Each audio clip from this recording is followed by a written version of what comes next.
सबभन्दा 1 नम्बरी भ्रष्टाचार माओवादी, 2 नम्बरी भ्रष्टाचारी एमाले, 3 नम्बर भ्रष्टाचारी नेपाली कांग्रेस, 4 नम्बर भ्रष्टाचारी तराईवादी पार्टी, 5 नम्बरमा पुगे पञ्चायतवाला। प्रधानमन्त्री शेरबहादुर देउपा, एमालेका नेता खड्गप्रसाद ओली, केपी शर्मा ओली, प्रचण्ड, माधव नेपाल लगायत मुलुकका सबै राजनीतिज्ञहरूलाई र दलहरूलाई के निवेदन गर्छु भने यो गणतन्त्र भ्रष्टाचारी भयो। भ्रष्टाचारमा लिप्त गणतन्त्रले मुलुकलाई पार लगाउन सक्दैन। हामीलाई एउटा कुराको गर्व रहिरहनेछ कि हामीले चाहिएको बेलामा हाम्रो आवाज उठाएको थियौँ, नेपाल आमाले हामीलाई लगाएको ऋण हामीले तिर्न कोसिस गरेको थियौँ भनेर भन्ने एउटा गर्वका साथ म पनि मर्न पाउँछु। हामी भोलि सत्तामा जानका लागि आन्दोलन गरिरहेका छैनौँ। यही सरकारले नागरिक सरकार गठन गरोस्, हाम्रा एजेन्डा पुरा गरोस्, नागरिक आयोग गठन गरेर भ्रष्टाचारलाई कारबाही गरोस्। हामीलाई सत्तामा जानु पनि छैन, हामी चुनाव पनि लड्दैनौँ। पञ्चायतको लेगेसी बोकेको पार्टीसँग नेपालका लागि नेपाली कहिल्यै पनि एकीकरण हुन सक्दैन। त्यसैले म भन्छु, राप्रपा बन्द गर्नुहोस्, हामी नेपालका लागि नेपाली बन्द गर्छौँ।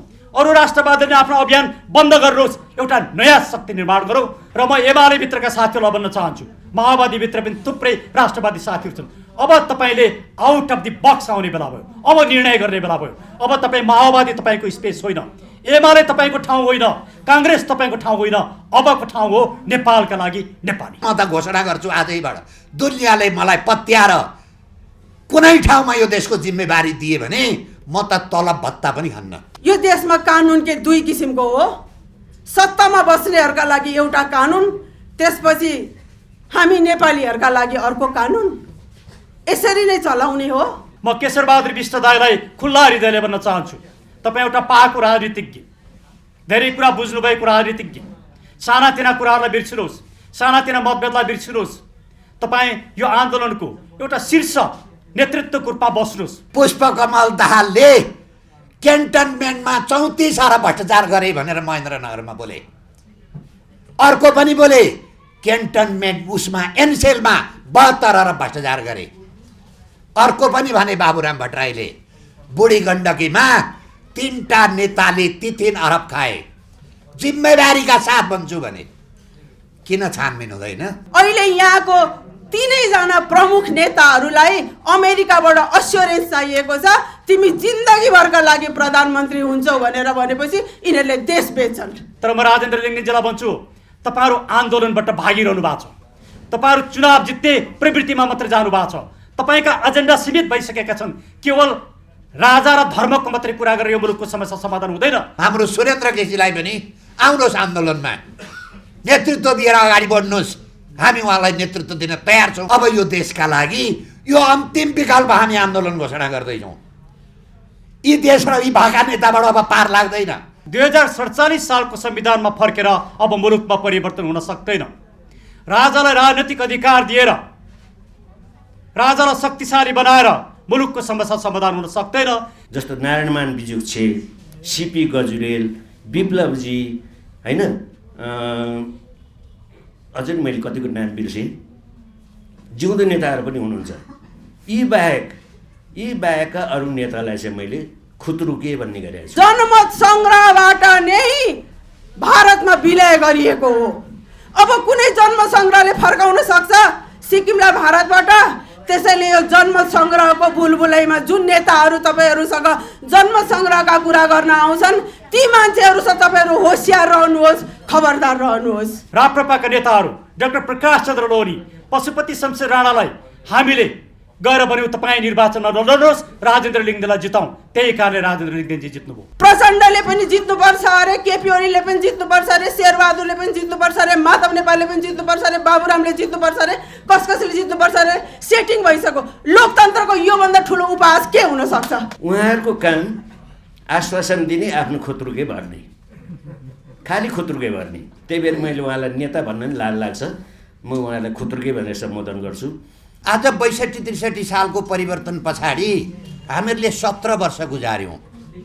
खालका प्रयोग भए, 1 दलीय प्रयोग भए, 2 दलीय प्रयोग भए, चाहिँ 2/3 प्रयोग भए। हरेक नेता सत्तामा गए, हरेक पार्टी सत्तामा गए, बाँकी कोही रहेन। तर दिनानुदिन देशको अवस्था खस्किँदो छ, नागरिकको अवस्था खस्किँदो छ, भ्रष्टाचार चरम उत्कर्षमा पुगेको छ, बेरोजगारी समस्या बढेको छ। हामीहरूले के देख्यौँ भने यो संविधान र यो व्यवस्था र यो पार्टीभित्र यो समस्याको समाधान छैन। कहिलेकाहीँ मान्छे बिरामी भयो भने अपरेसन 2 किसिमबाट औषधि गरिन्छ। एउटा औषधि खुवाएर, अर्को औषधि खुवाएर भएन भने अपरेसनमा लानुपर्छ। अब हामीहरूले नेपालको राजनीति, नेपालको अवस्था औषधि खुवाएर चुनावबाट यो संविधानभित्र र यी पार्टी र यी नेताबाट समस्याको समाधान हुँदैन। अब समस्याको समाधानका लागि अपरेसनमा लानुपर्ने हामीहरूले निर्णयमा पुग्यौँ। त आम देशभरिका नागरिक, विदेशमा भएका नेपाली नागरिक, नेपालप्रति सद्भावना राख्ने 140 करोड हिन्दू धर्मावलम्बी मान्छे, 50 करोड बुद्ध धर्मावलम्बी मान्छेले के भन्न थाले भने नेपालमा यो व्यवस्था चल्दैन। अब यी नेताले देशको समस्या समाधान गर्दैनन्, दिनानुदिन देशलाई भड्खारामा लगेर हालेर कुन दिन नेपाल अफगानिस्तान हुन्छ, कुन दिन नेपाल सिक्किम हुन्छ, हाम्रै देशमा शरणार्थी हुनुपर्ने त होइन भन्ने चाहिँ अहम प्रश्नहरू उठ्न थाले। यही क्रममा हामीहरूले 1-1.5 वर्ष अगाडि पहिले नागरिक आन्दोलनका नामबाट हामी नेपालका लागि नेपालीले नागरिक आन्दोलन गऱ्यौँ। देशभरका जनताले हामीहरूलाई के भने अब नागरिक आन्दोलनले हुँदैन, यिनीहरूको विकल्पको लागि तपाईँहरू पार्टीमा जानुहोस् भनेर हामीहरूलाई देशभरिका नागरिकले सल्लाह दिएका कारणले हामीहरूले त्यसलाई नेपालका लागि नेपाली पार्टी दर्ता गऱ्यौँ। यो पार्टी अहिले निर्वाचन आयोगमा दर्ता छ। अब नेपालका लागि नेपाली पार्टीले एउटा निर्णय के गरौँ भने अब नेपालमा आन्दोलन बाहेक विकल्प छैन। आन्दोलनमा जानुपर्छ, आन्दोलनले मात्रै समस्याको समाधान गर्छ, होइन भने यो देशको अवस्था दिनानुदिन समाप्त हुने क्रममा जाँदैछ भनेर हामीहरूले यही फागुन 17 गते शिवरात्रिको दिनमा, पवन दिन, शिवरात्रि जस्तो पुण्य दिनका दिनमा हामीहरूले एउटा आन्दोलनको घोषणा गर्ने निर्णयमा नेपालका लागि नेपाली पार्टी पुगेको छ। यो आन्दोलनको नामाकरण गरेका छौँ हामीहरूले परिवर्तनका लागि नागरिक आन्दोलन। परिवर्तनका लागि यो भएको व्यवस्था, यी नेता, यी पार्टी र अहिले भएका संरचनाले समस्याको समाधान गर्दैन। जम्मै कुरो परिवर्तन गर्नु पर्यो। त्यसैले यो आन्दोलनको नाम हामीहरूले परिवर्तनका लागि नागरिक आन्दोलन भन्यौँ। यो परिवर्तनका लागि नागरिक आन्दोलनमा हामी जम्मै पार्टीसँग कुरो गर्छौँ, हामी मित्र राष्ट्रसँग पनि कुरो गर्छौँ, हामी मित्र राष्ट्रका भएका नेपालका राजदूतावाससँग पनि कुरो गर्छौँ। भन्छौँ के भने तपाईँहरूले हिजो समर्थन गर्नुभयो यो व्यवस्थाका लागि, तर भयो के? दिनानुदिन देशको अवस्था खराब भयो, जनताको अवस्था खराब भयो। अब त देशै रहने अवस्थामा पुगेको कारणले अब तपाईँहरू यो समर्थन फिर्ता गर्नुहोस्। र सायद 3-4 पार्टीका राष्ट्रिय सम्मेलनहरू नेपालमा भए। योभन्दा अगाडिका सम्मेलनमा विदेशी राजदूतहरू हरेक सम्मेलनमा, पार्टीका सम्मेलनमा उपस्थित हुन्थे, शुभकामना दिन्थे। तर अहिलेका 4वटा पार्टीका सम्मेलनमा कुनै पनि विदेशी राजदूत उपस्थित भएनन्। उनीहरूले के बुझे भने यिनीहरूलाई त हामीहरूले समर्थन गरेको गलत गरेछौँ। यो गलत यिनीहरूले नेपाली जनतालाई पनि दुःख दिए, भने एउटा गरे एउटा भनेको कारणले यो व्यवस्था, यी पार्टी र यी नेतालाई अब विदेशीहरूको पनि समर्थन छैन। अहिले हेर्नुहोस्, मित्र राष्ट्र चीनका कोही प्रतिनिधिमण्डल नेपालमा भ्रमणमा आएका छैनन्। मित्र राष्ट्र भारतका पनि कोही प्रतिनिधि भ्रमणमा आएका देखिँदैनन्। हिजो यो 62-63 सालभन्दा अगाडि भारतीय राजदूत कति बढी सक्रिय थिए, अहिले भारतीय राजदूत कहाँ छन् मलाई थाहा छैन। त्यसको अर्थ के हो भने उनीहरूले पनि यो व्यवस्था, यी नेता र यी पार्टीलाई समर्थन गुमाइसके। तर समस्या के भने हामी नेपाली नै जाग्नुपर्छ। हाम्रो समस्याका लागि विदेशीले गरेर हुँदैन। त्यसैले हामीहरूले यो नागरिक आन्दोलन, परिवर्तनका लागि नागरिक आन्दोलनको एउटा आन्दोलन परिचालन समिति गठन गरेका छौँ। त्यो नेपालका लागि नेपाली पार्टी अन्तर्गतको आन्दोलन परिचालन समिति हो। त्यो आन्दोलन परिचालन समितिले यो आन्दोलनका सम्पूर्ण कुरा व्यवस्थापन गर्छ र पार्टीसित सम्पर्क गर्छ, पार्टीको सल्लाह बमोजिम आन्दोलनको व्यवस्थापन गर्छ। त्यो आन्दोलनका लागि नेपालका लागि नेपाली पार्टीका वरिष्ठ उपाध्यक्ष वरिष्ठ अधिवक्ता डाक्टर सुरेन्द्र भण्डारीलाई नेपालका लागि नेपाली पार्टीले यो आन्दोलनको संयोजक घोषणा चाहिँ हामीहरूले नियुक्ति गरेका छौँ। त्यसै गरी देशभरिमा हाम्रा नेपालका लागि नेपाली पार्टीका हाम्रा आफ्ना पार्टी सङ्गठन छन्, ती सङ्गठनले पनि यो आन्दोलनको काम गर्छन्। त्यो बाहेक हामीहरूले प्रदेश वाइज पनि आन्दोलनको संयोजक तोकेका छौँ। 1 नम्बर प्रदेशमा श्रीनिवास आचार्य गुरु, तपाईँहरूलाई थाहा छ।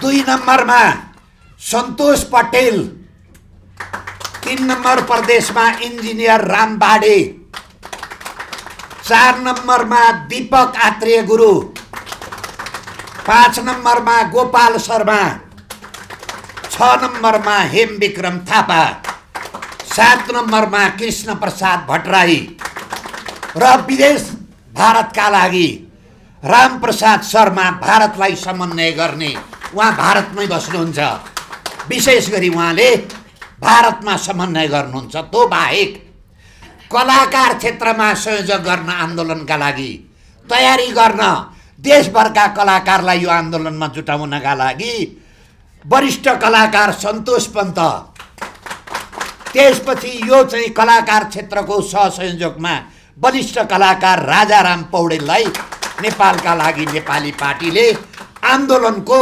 कलाकार क्षेत्रको संयोजक तोकेका छौँ। त्यसै गरी युवा संयोजकको रूपमा योगेन्द्र श्रेष्ठलाई, युवा परिचालनको संयोजकलाई चाहिँ योगेन्द्र श्रेष्ठलाई गरेका छौँ। त्यसै गरी यो आन्दोलन परिचालन समितिको सचिवमा रही काम गर्नका लागि डाक्टर किरण कुमार कटुवाललाई यो जिम्मेवारी दिएका छौँ।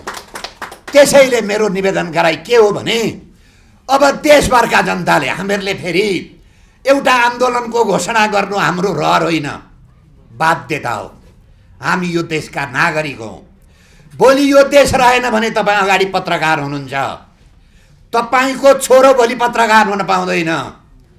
तपाईँका छोराका लागि र आउँदा सन्ततिका लागि तपाईँहरू जम्मै यो आन्दोलनमा जानु पर्यो। हामी आन्दोलन गलत परिणाम अघि पनि मैले निवेदन गरेँ, उहाँहरूले भने बमोजिम गरिदिएको भए, सिङ्गापुर बनाइदिएको भए म बारम्बार सार्वजनिक रूपमा भन्ने गर्छु, त्यो सिङ्गापुर बनाइदिने नेताको फोटो म राख्थेँ, म आफ्नो व्यवसाय गर्थेँ, म अदालतको क्षेत्रबाट राष्ट्रियता सम्वर्धनका काम योभन्दा अगाडि जसरी गरेँ अहिले पनि गरिराख्थेँ। तर यो देश रहेन भने मेरो वकालत पनि रहँदैन, मेरो अदालत पनि रहँदैन, मेरा छोरा नती भोलि वकिल हुन पाउँदैनन्।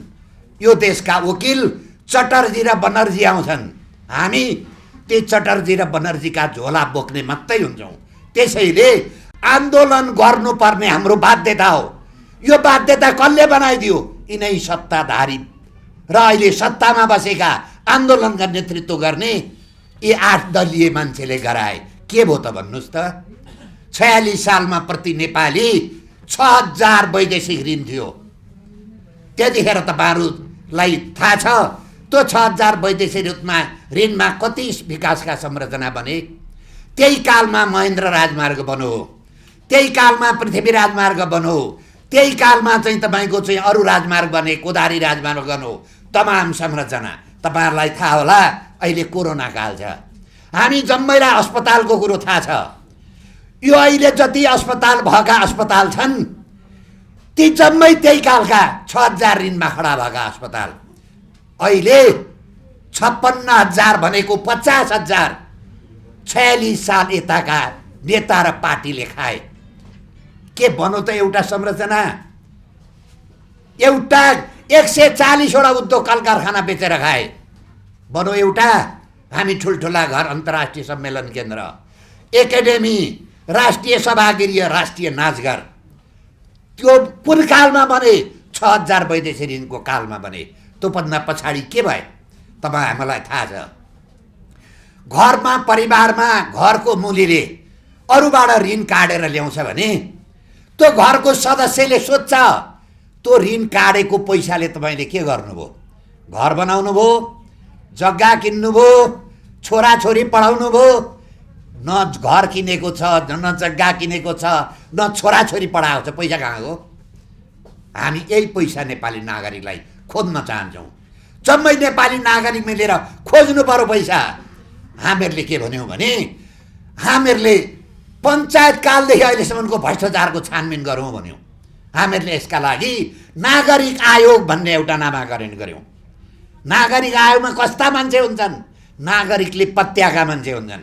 तपाईँहरूले एउटा उदाहरणका लागि भोलि उहाँ स्वास्थ्यका कारणले हुनुहोला हुनु नहोला, सुखदेव भट्टराई महालेखा परीक्षक, महालेखा परीक्षक सुखदेव भट्टराई जो नेपालमा सबभन्दा इमान्दार मान्छेको रूपमा गरिनुभयो। यो एनसेलको पैसाको चाहिँ गएको नोक्सानी भएको कुरो उहाँले नै निकाल्नुभयो। तर उहाँलाई नै कायम महालेखा परीक्षक पैसा नदिएपछि कन्फर्म गरिएन। हामी के भन्छौँ भने पञ्चायत कालदेखि अहिलेसम्मको राजनीतिज्ञको सम्पत्ति छानबिन गरौँ, उच्च ओहदाका कर्मचारीको पनि सम्पत्ति छानबिन गरौँ, संवैधानिक अङ्गको पनि छानबिन गरौँ। हामीलाई थाहा छ पञ्चायतमा पनि भ्रष्टाचार थियो। बहुदलवाला आए काङ्ग्रेस र कम्युनिस्ट के भने पञ्चले बढी भ्रष्टाचार गरे, हामी कारबाही गर्छौँ पन्त्यायौँ। हामी जम्मैले आन्दोलन गरिदिए, भोट दिए, तर जब सत्तामा काङ्ग्रेस र कम्युनिस्ट आए पञ्चले भन्दा बढी भ्रष्टाचार गरे। त्यसपछि जङ्गलमा माओवादी आयो। के भनौँ, यी त खसीको टाउको राखेर कुकुरको मासु बेच्ने संसदीय दल हुन्। यी भ्रष्टाचार गरे, हामी एक एक निकाल्छौँ भने हामीहरूले पत्यायौँ। जनताले पत्याए। माओवादीलाई पहिलो संविधान सभामा 2/3 दिए। त्यसपछि जब सत्तामा माओवादी आयो, एमाले र काङ्ग्रेसभन्दा बढी भ्रष्टाचार गर्यो। अहिले हाम्रो समाजमा सबभन्दा 1 नम्बरी भ्रष्टाचार माओवादी, 2 नम्बरी भ्रष्टाचारी एमाले, 3 नम्बर भ्रष्टाचारी नेपाली काङ्ग्रेस, 4 नम्बर भ्रष्टाचारी तराईवादी पार्टी, 5 नम्बरमा पुगे पञ्चायतवाला। किन कारबाही गर्नु भएन? तपाईँहरूले हिजो भनेको होइन, राजाले स्विजरल्यान्डमा लगेर पैसा राखे, हामी पैसा ल्याएर छपक्क बाँडिदिन्छौँ। बाँडियो पैसा, 1 पैसा आयो, झुट कुरो गर्दा रहेछन् नि। हुँदै हुँदै नारायणहिटीबाट राजा किन निकाल्नु परेछ? नारायणहिटीको जग्गा खानलाई। ललिता निवासमा राजाले प्रधानमन्त्री क्वार्टर बनाउन्, बसुन् भनेर 143 रुपैयाँ जग्गा जोड दिए। त्यो 143 रुपैयाँ जग्गा पनि यही व्यवस्थाका हर्ताकर्ता मान्छेले खाए। मुद्दा चलो कसलाई? निर्णयकर्तालाई चलेन। बाबुराम भट्टराई र माधव नेपाललाई चलेन। उनीहरूको निर्णयबाट निर्णय भयो। मुद्दा गरेँ मैले सर्वोच्च हातमा। कार्तिक 15 गते निर्णय सुनाउने तोकिएको तारिक थियो। प्रचण्डजी प्रधान न्यायाधीशकामा जानुभयो। सायद हाम्रो आशंका के छ भने त्यही मुद्दाका कारणले अदालतमा हडताल सुरु भयो। अहिले सिआइबीले अनुसन्धान गर्यो, सरकारी वकिलले फिर्ता गरिदियो, सिद्धियो। हामी एक एक हिसाब निकाल्छौँ। 140वटा उद्योग बेचेका हिसाब निकाल्छौँ। अहिलेसम्म पञ्चायत कालदेखि अहिलेसम्म राजनीतिज्ञ र उच्च ओहदाका मान्छेको सम्पत्ति छानबिन गर्ने हो भने 10-12 वर्षको बजेट हामी निकाल्छौँ। त्यो 10-12 वर्षको बजेट नेपालका युवा, गरिब, किसान, बेरोजगारलाई खर्च गरौँ त। गरिबी उन्मूलन हुन्छ, एकातर्फ भ्रष्टाचार नियन्त्रण हुन्छ। अर्को तपाईँलाई थाहा होला, कोरिया किन विकास भयो? हाम्रो देश जस्तै थियो कोरिया। कोरियामा किन विकास भयो भने त्यहाँका 4 राष्ट्रपति थुनामा छन्। मलेसिया योभन्दा अगाडिको प्रधानमन्त्री रजक थुनामा छ। अहिलेका प्रधानमन्त्रीले कारबाही गरे। हाम्रा देशमा कोही ठुला उच्च ओहदा मान्छेलाई मुद्दा लाग्छ? लाग्दैन।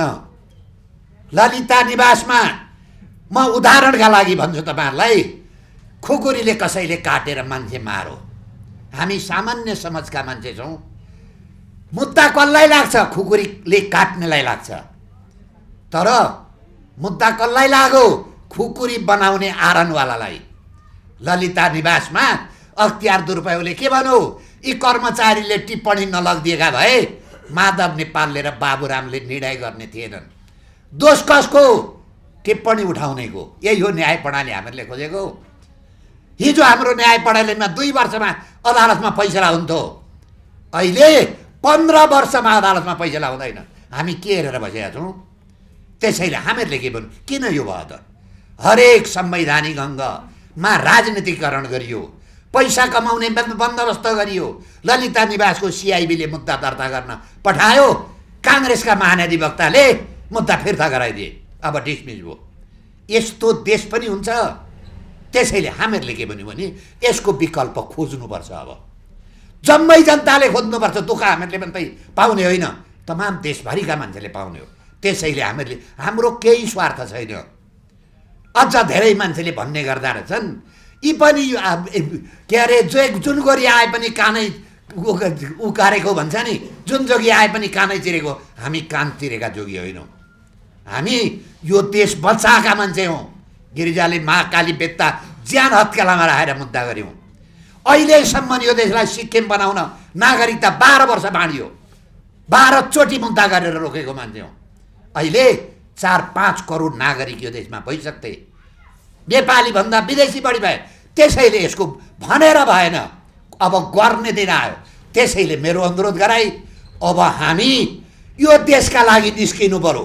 त्यसैले म के निवेदन गर्छु भने, हामीहरूले विदेशमा भएका नेपाली, जसको पैसाले यो देश चलेको छ, जसका पैसाले प्रधानमन्त्री र राष्ट्रपतिले हेलिकप्टर चढेका छन्, 50औं लाखका गाडी चढेका छन्, तिनीहरूले दिएको पैसा चल्ने, तिनीहरूको मतदान अधिकार नहुने संसारमा धेरै ठाउँमा विदेशमा बस्ने नेपाल त्यो देशका नागरिकले मतदान गर्न पाउँछ।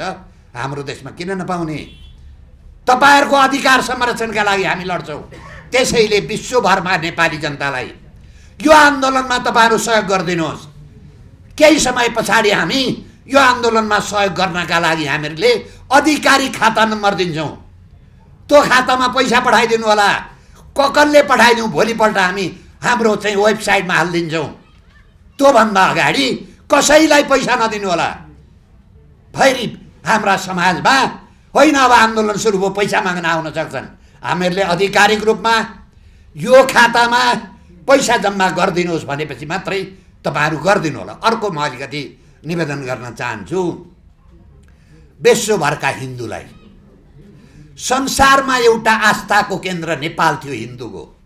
अमेरिकामा पनि हिन्दू छन्, बेलायतमा पनि हिन्दू छन्, पाकिस्तानमा पनि छन्, बङ्गलादेशमा पनि छन्। केही समय अगाडि बङ्गलादेशमा हिन्दूको मन्दिर भत्काइयो। हाम्रा हिन्दूका कोही पनि मान्छेले बोलेनन्। आस्थाको केन्द्र नेपाल थियो नि। पाकिस्तानको हिन्दूले पनि मेरो हिन्दू देश छ नेपाल, बङ्गलादेशको हिन्दूले पनि अप्ठ्यारो पऱ्यो भने म टाउको लुकाउन नेपाल जान पाउँछु भन्ने थियो नि आस्थाको केन्द्र। यो आस्थाको केन्द्र किन गुमाइयो? संसारमा एउटा भएको चिजलाई संरक्षण गरिन्छ। हाम्रा बागलुङका होचा मान्छे थिए, युनेस्कोले पुरस्कार दियो। हाम्रो स्वयम्भू संरक्षितमा छ। संसारको एउटा हिन्दू राष्ट्र किन संरक्षित भएन? धर्मनिरपेक्ष भयो। के जम्मैले खान पाए, जम्मैले रोजगार पाए, जम्मै सम्पन्न भए? सम्पन्न भएको भए हामी अन्यथा भन्ने थियौँ न। त्यसैले म 140 करोड हिन्दूलाई के भन्न चाहन्छु भने, नेपाललाई पुनः हिन्दू राष्ट्र कायम गरौँ। त्यसका लागि 140 करोड अमेरिकाका हिन्दू, बेलायतका हिन्दू, पाकिस्तानका हिन्दू, संसारका हिन्दूलाई म आह्वान गर्छु। हाम्रो यो आस्थाको केन्द्र हो।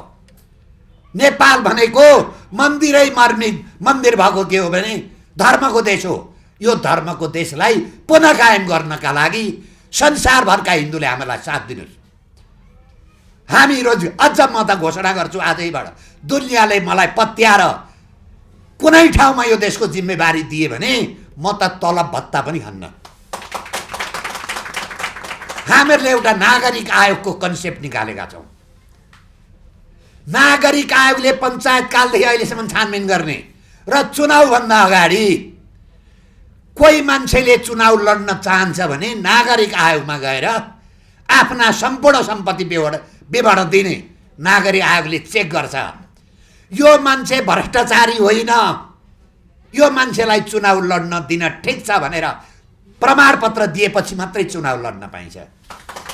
अहिले हाम्रो देशमा भ्रष्टाचार गरेर पैसा कमाउने, त्यो पैसा लगेर रक्सी र मासु र गुन्डा परिचालन गरेर चुनाव जित्ने, अब वैशाखमा गुन्डा परिचालनको काम हुँदैछ। अनि फेरि सत्तामा आउने र अकुत पैसा कमाउने, यो निर्वाचन प्रणालीले लोकतन्त्र रहँदैन। मैले एउटा मात्रै भन्न म चाहन्छु तपाईँलाई, बाबुराम भट्टराई, पुष्पकमल दाहालले क्यान्टनमेन्टमा 34 अरब भ्रष्टाचार गरे भनेर महेन्द्रनगरमा बोले। अर्को पनि बोले क्यान्टनमेन्ट उसमा एनसेलमा 72 अरब भ्रष्टाचार गरे। अर्को पनि भने बाबुराम भट्टराईले बुढी गण्डकीमा 3टा नेताले 3 अरब खाए। जिम्मेवारीका साथ भन्छु भने किन छानबिन हुँदैन? तपाईँ हामी कराइराखेका छौँ भ्रष्टाचारका लागि। भूपो प्रधानमन्त्रीले जाहेरी हाल्दा यो देशमा भ्रष्टाचारको कारबाही हुँदैन। तपाईँ हामीहरूले बोलेर केही हुन्छ? हुँदैन। त्यसैले म अनुरोध के गर्छु भने अब हामी युवा जागौँ, विद्यार्थी जागौँ, मजदुर जागौँ। म अलिकति तपाईँको विदेशमा बसेका नेपाल 80 लाख वैदेशिक रोजगारमा गएका मान्छेलाई भन्छु, कसरी नेपालमा हामी रोजगार सिर्जना गर्छौँ। हामीहरू हिन्दू र बौद्ध धर्मको राष्ट्र नेपालमा कायम गरौँ। हिन्दू, बुद्ध र किराँत धर्म सापेक्ष। तपाईँलाई साउदी अरब थाहा छ, सबभन्दा बढी पर क्यापिटा इन्कम साउदी अरबले गर्छ, मक्का मदिना छ। संसारभरका इस्लाम धर्मावलम्बी लान्छ।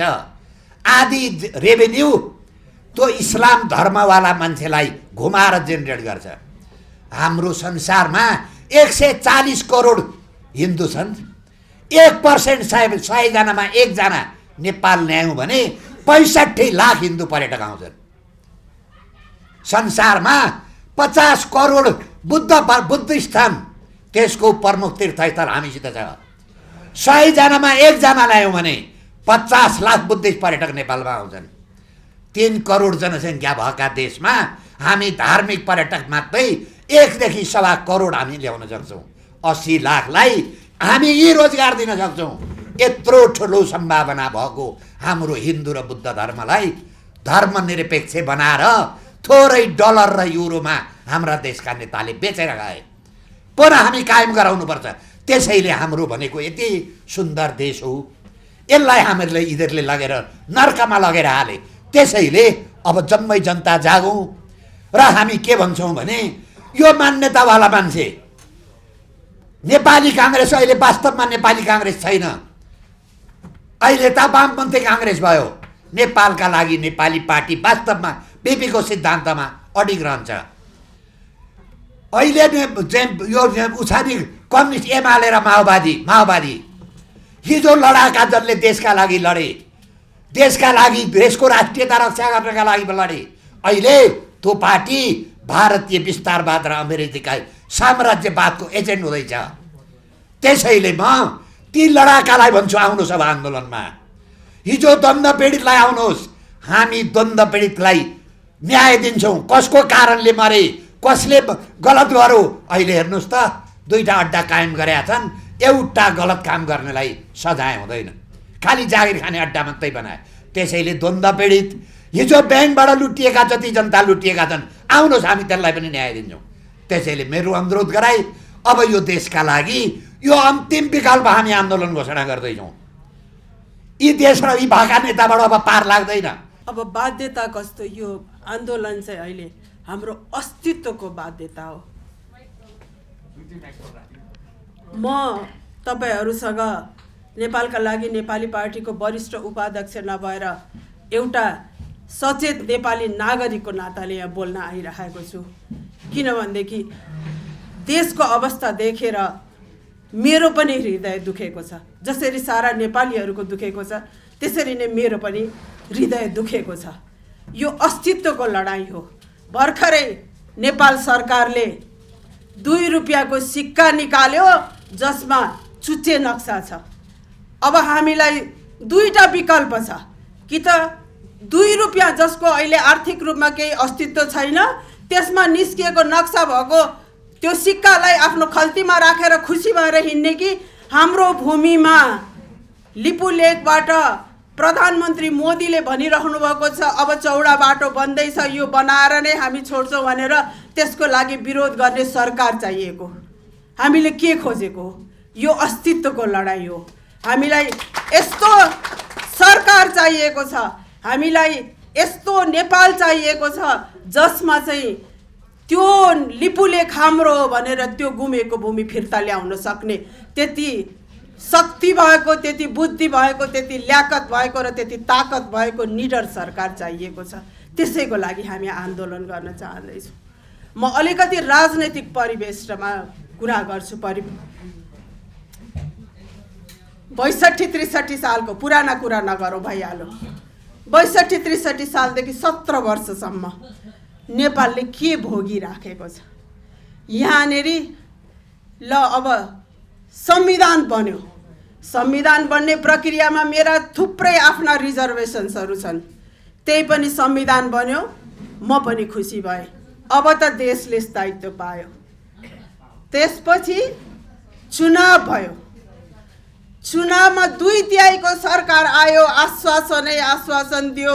म झन् खुसी भएँ, किनकि अब त आर्थिक क्रान्ति पनि गर्ने भयो, नेपालीको मुहारै बदलिने भयो, देश समुन्नतिको बाटोमा हिँड्ने भयो। अनि त्यसपछि के भयो? अनि त्यसपछि काण्डहरूका कुरा निक्लिन थाले। त्यति बेलामा के वाइड बडी काण्डमा कारबाही गर्ने, सुन काण्डमा कारबाही गर्ने, ललिता निवास काण्डमा कारबाही गर्ने, काण्डहरू ती सबै एनसेलका काण्डमा कारबाही गर्ने, यी सबैमा हामी कारबाही गर्छौँ भनेर भन्ने 2/3 सरकारले भन्यो। हामी पत्यायौँ, हामी झन् खुसी भयौँ। तर के भयो त? त्यसपछि त्यही बेलामा कोरोनाको कहर सुरु भयो। यता राजनीतिक अस्थिरता सुरु हुन थाल्यो, शक्तिको लडाइँ सुरु हुन थालेको थियो। अर्कोतिर कोरोना कहर भयो। कोरोनामा के भयो?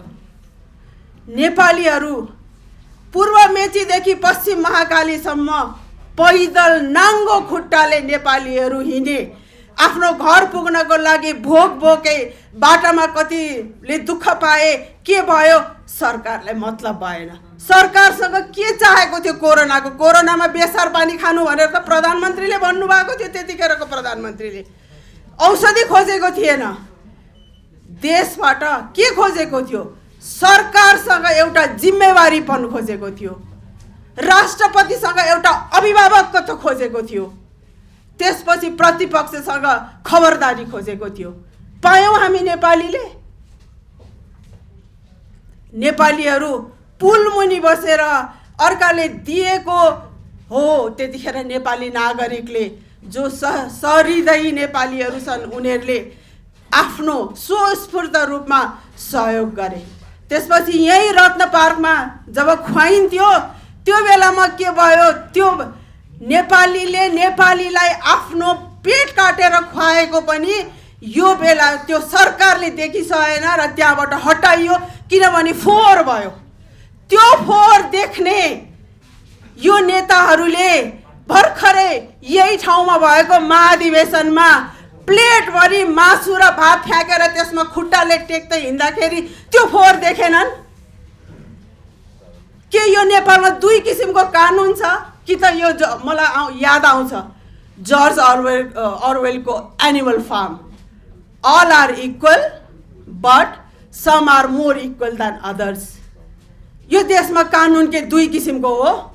सत्तामा बस्नेहरूका लागि एउटा कानुन, त्यसपछि हामी नेपालीहरूका लागि अर्को कानुन। यसरी नै चलाउने हो। यही नै हो यिनीहरूले गर्ने। त्यसपछि पनि हामी चुप लागेर बसेको थियौँ। त्यसपछि राजनीतिक चेन्जहरू के हुन थाले। अब अहिले पार्टी फुट्यो, नयाँ आयो, परमादेश भयो, त्यो कुराहरूमा केही पनि भन्दिनँ। तपाईँहरू सबैजना विज्ञ हुनुहुन्छ।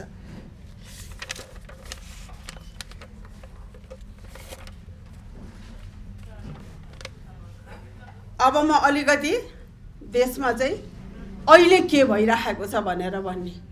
अब अहिले फेरि सरकार बनेको छ, 6 महिना भयो। तपाईँहरूले सरकारलाई कहीँ महसुस गर्नुभएको छ? कहीँ सरकार देखिएको छ? हो, एउटा कुरा चाहिँ के छ भनेदेखि अब फेरि नयाँ काण्डहरू आउन थालेको छन्। मलाई तपाईँहरू त म पुरानो जेनेरेसनको मान्छे भएँ। मैले स्कुलमा पढ्दाखेरि हामीले गद्य पढ्नु पर्थ्यो। त्यो बेलामा एउटा छट्टु स्यालको कथा आउँथ्यो। त्यो छट्टु स्यालले चाहिँ के गर्थ्यो भनेदेखि गाउँको मान्छेहरू सबैलाई जम्मा गरेर चिल आयो भन्थ्यो। सबै मान्छेले माथि चिल हेर्न थाल्थे अनि त्यसपछि तलबाट कुखुरा चोरेर लान्थ्यो। अब अहिले यहाँ फलानु काण्ड भइरहेछ, नारायण हिटी काण्ड भइरहेछ, बतास काण्ड भइरहेछ, के काण्ड भइरहेछ भनेर भरे उता त अर्को लुम्बिनी काण्ड भइसकेको रहेछ। यो के यही छट्टु स्यालहरूले हाम्रो देश चलाउने, हामीमाथि यिनीहरूले नै शासन गरिरहने? हामी के यही चाहन्छौँ? यही नै गर्न खोजेको छौँ हामीले? यदि होइनौँ भनेदेखि नेपालीहरू, नेपाली दाजुभाइ दिदीबहिनीहरू आउनुहोस्। अब छट्टु स्याललाई खेद्ने बेला त भयो नि। दन्ते कथामा पनि छट्टु स्याललाई त खेदिएको थियो, मारिएको थियो। हामी त्यति गर्न सक्दैनौँ, हामी खेद्न सक्दैनौँ, हामी हटाउन सक्दैनौँ। म तपाईँहरूलाई चाहिँ अनुरोध गर्छु, आइदिनुहोस्। कि नभएदेखि यही नियति भोगौँ हामीहरू। अब म अलिकति राजनीतिक पृष्ठभूमिको कुरा गर्छु। राजनीतिमा तपाईँहरूले देख्नुभएको छ, फ्याक्सन आयो, के पार्टी बने, के पार्टी बने, पार्टीका नाम पनि मुख्य पार्टीहरू भनेर भन्ने, त्यो नाम पनि मलाई चाहिँ अब याद हुन पनि छोडिसकेको छ। तर त्यो पार्टीहरू किन फुटे त? केही सिद्धान्तको आधारमा फुटे, केही नीतिको आधारमा फुटे। कसरी सिद्धान्त र नीतिको आधारमा फुट्छन्? जबकि तीनटै पार्टीहरू जुन चाहिँ टुट र फुटमा जोडिएका छन्, तिनीहरूले आफ्नो महाधिवेशनमा एउटा नीति र सिद्धान्तमा केही पनि एक शब्द उच्चारण गर्न सकेनन्। त्यस्ता पार्टीहरू नीति र सिद्धान्तमा कसरी लड्छन्, कसरी जुट्छन्, कसरी फुट्छन्? ती आफ्नो स्वार्थमा फुटेका हुन्, शक्तिको लागि फुटेका हुन्।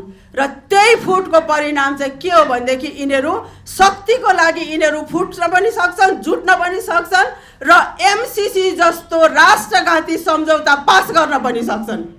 एमसीसीको बारेमा अहिले तीनैवटा प्रमुख नेताहरूसँग हामीले उनीहरूका कुराहरू सुन्दा थाहा पाइसक्यौँ। सबैलाई पास गर्नु परेको छ।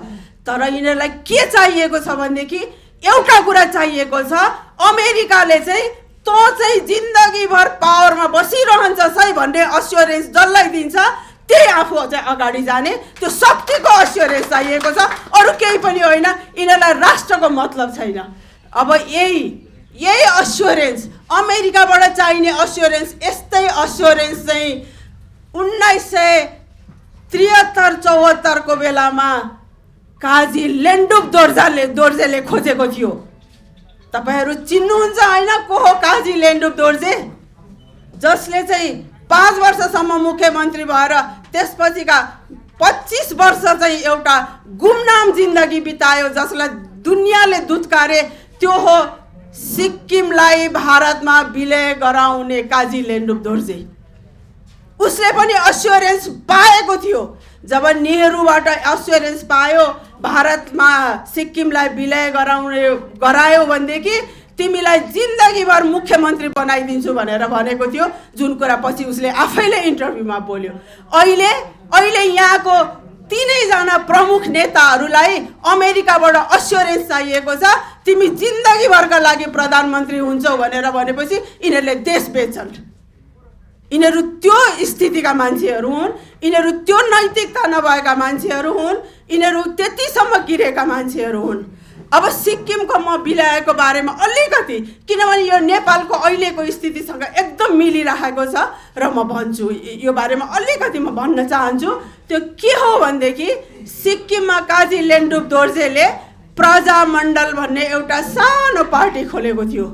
त्यसपछि त्यो पार्टीलाई चाहिँ इन्डियाको डिरेक्सनमा त्यसपछि अनेक इन्डियाले फुटाउँदै जातीय पार्टी बनाइदियो। त्यसपछि अर्को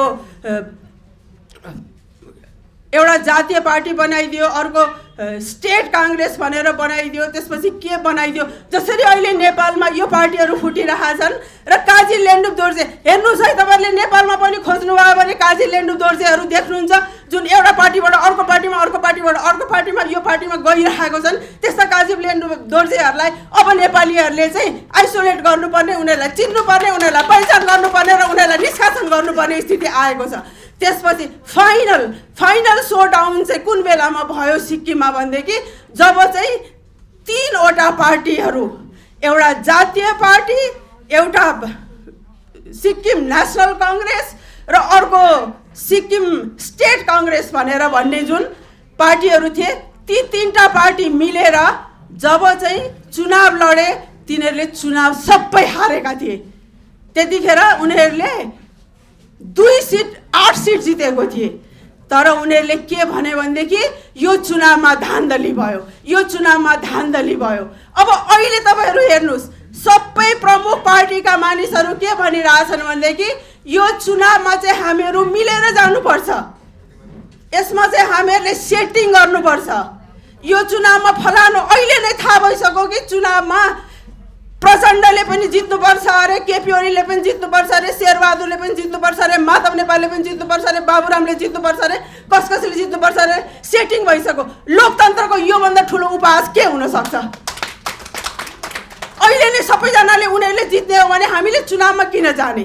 र यसरी जितेर आएपछि के हुन्छ भनेदेखि हाम्रो प्रतिनिधि सभाबाट नेपाललाई कुन देशसँग विलय गर्ने भनेर, जसरी सिक्किमलाई चाहिँ त्यो पनि प्रतिनिधि सभाबाटै भएको थियो, प्रतिनिधि सभाले नै सिक्किमलाई भारतसँग विलय गराउने निर्णय भएको थियो।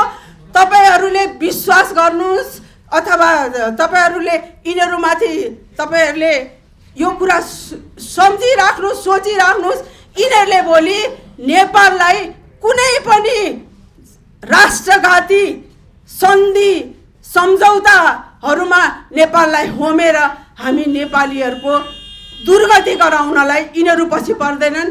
किनभने यिनीहरूलाई राष्ट्रको प्रेम छैन, यिनीहरूलाई शक्ति चाहिएको छ, यिनीहरूलाई पैसा चाहिएको छ, यिनीहरूलाई आफ्नो 7 पुस्तासम्मको लागि पोलिटिकल अस्योरेन्स चाहिएको छ।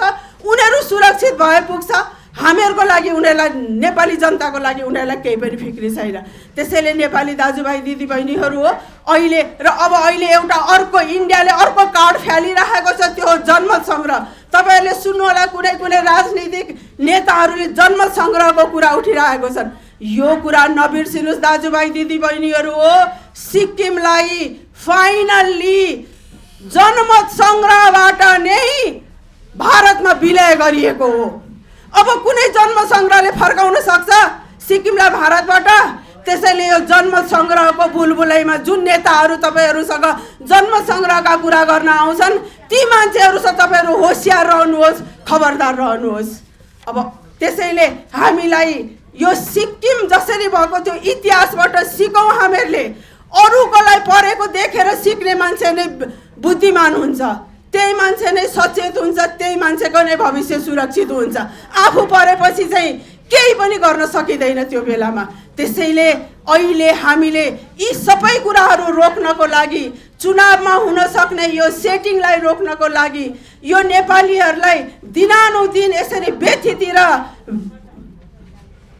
गरिबीमा धकेलिरहेको सरकारको यिनीहरूको विरोधको लागि हामीले आन्दोलन गरेको हो। र अन्त्यमा म के भन्न चाहन्छु भनेदेखि सारा नेपाली दाजुभाइ दिदीबहिनीहरूलाई म के भन्न चाहन्छु भनेदेखि अब तपाईहरूले एउटा अहम फैसला गर्नु परेको छ आफ्नो जिन्दगीको। जुन कुरा भोलि इतिहासले पनि तपाईँहरूको चाहिँ यसलाई चाहिँ इभ्यालुएट गर्छ, भोलि इतिहासले मूल्याङ्कन गर्छ।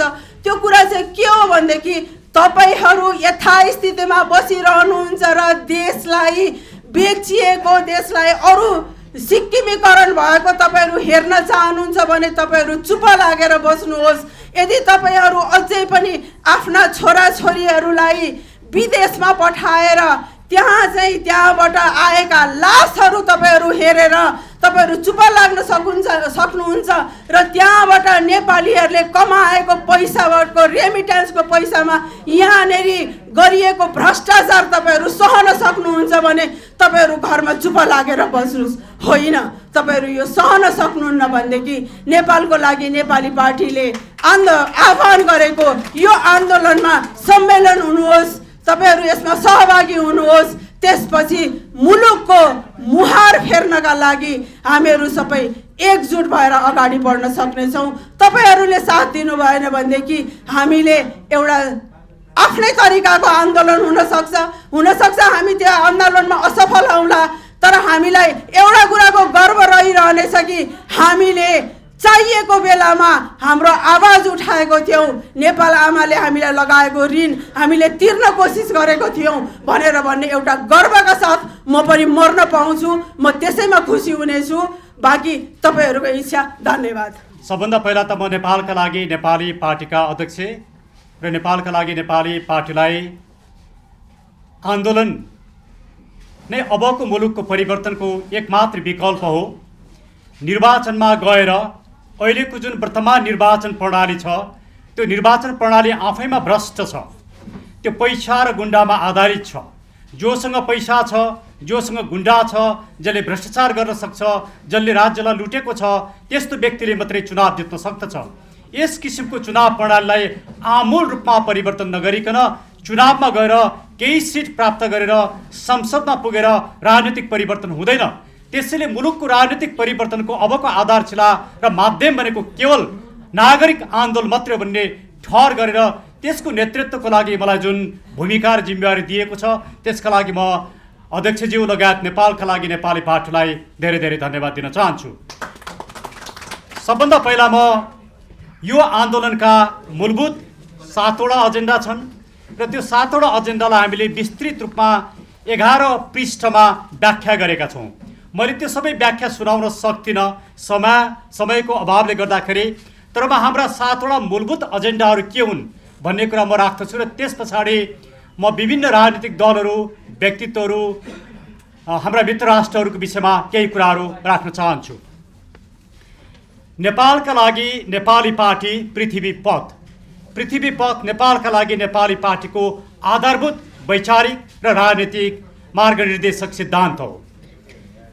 यो आन्दोलनलाई हामीले परिवर्तनका लागि नागरिक आन्दोलनको नामाकरण गरेका छौँ, किनभने आज मुलुकमा राजनैतिक, आर्थिक, सामाजिक, सांस्कृतिक लगायत प्रत्येक क्षेत्रमा परिवर्तन चाहिएको छ। त्यसैले अबको परिवर्तन, अबको आन्दोलन भनेको एउटा ठुलो शान्तिपूर्ण र अहिंसात्मक क्रान्ति हुनेछ र त्यो क्रान्ति एकजना दुईजनाले गरेर पुग्दैन। आम नेपाली नागरिकहरूले यो क्रान्तिको लागि, यो आन्दोलनको लागि आफ्नो जिम्मेवारी र भूमिका लिनु पर्दछ भनेर हामीले यसलाई नागरिक आन्दोलनको संज्ञा दिएका छौँ।